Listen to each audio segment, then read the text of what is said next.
অল্প সামান্য উপকরণ দিয়ে বিকেলের মজাদার নাস্তা তৈরি করা যায়। আসসালামু আলাইকুম। আমি আজকে দেখাবো সুজির মজাদার পিঠা। এর জন্য আমি নিয়ে নিয়েছি এখানে সুজি। এই সুজিটাকে আমি শুকনো খোলায় ভালোভাবে একটু ভেজে নিব। এর মধ্যে ঘি অথবা তেল কোনো কিছুই আমি দিব না।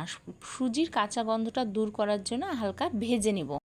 এবার আমি এর মধ্যে দিয়ে দিব চিনি। যে যেরকম মিষ্টি পছন্দ করেন সে অনুযায়ী চিনির পরিমাণটা কমিয়ে বাড়িয়ে দিবেন এবং স্বাদ অনুযায়ী একটু সামান্য লবণ দিয়ে দিচ্ছি এখানে।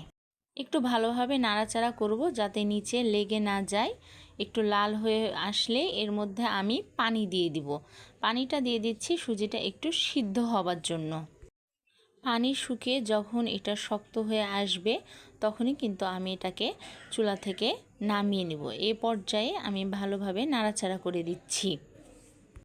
দেখুন নাড়াচাড়া করতে করতে আমার শক্ত হয়ে গেছে। এরকম যখন শক্ত হয়ে যাবে কড়াই থেকে আপন মনে সুজিগুলো ছেড়ে দিবে, এ পর্যায়ে আমি এটাকে নামিয়ে নিব। চুলা থেকে নামিয়ে আমি এই ডোটাকে হাত দিয়ে ভালোভাবে মেখে নিয়েছি যাতে কোনো গোটা না থাকে এর মধ্যে।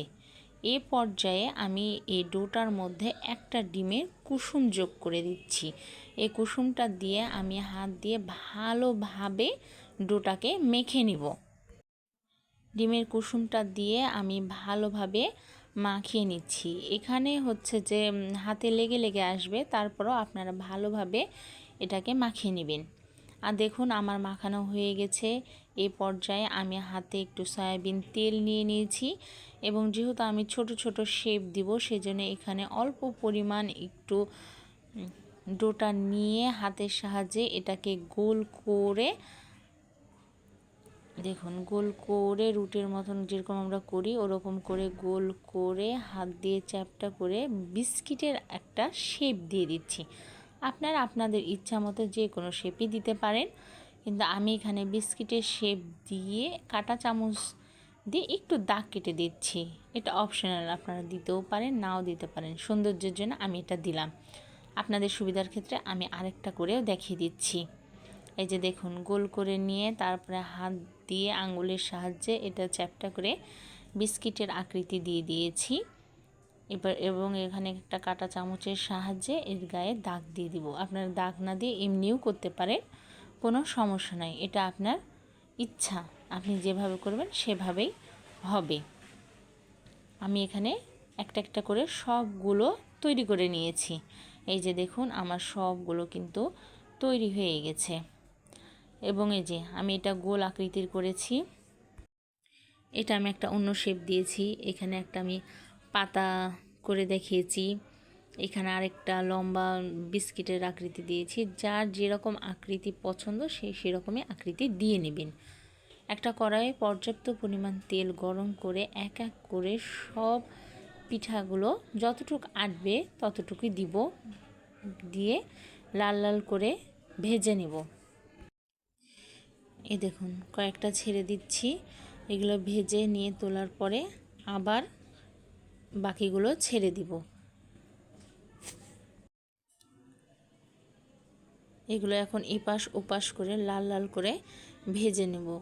দেখতে হবে যেন পুড়ে না যায়, এপিঠ ওপিঠ করে ভালোভাবে লাল লাল করে ভেজে নিতে হবে।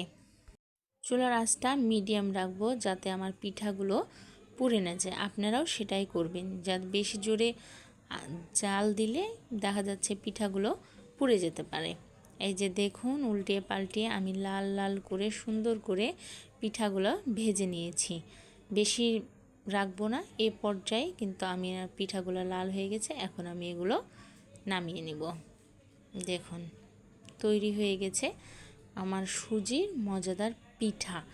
অল্প উপকরণ দিয়েই কিন্তু এই মজাদার পিঠাটা তৈরি করা যায় এবং বিকেলের নাস্তা হিসেবে আপনারা এটা খেতে পারেন এবং বাসায় মেহমান আসলে ঝটপট এই নাস্তাটাও কিন্তু তৈরি করে দিতে পারেন। দেখুন আমার পিঠাটা অনেক কিন্তু সফট আর নরম থাকবে, যেহেতু আমি সুজিটা সিদ্ধ করে নিয়েছিলাম। আপনাদেরকে একটা ভেঙে দেখাই। দেখুন ভালো লাগলে আমার ভিডিওতে একটি লাইক দিয়ে যাবেন।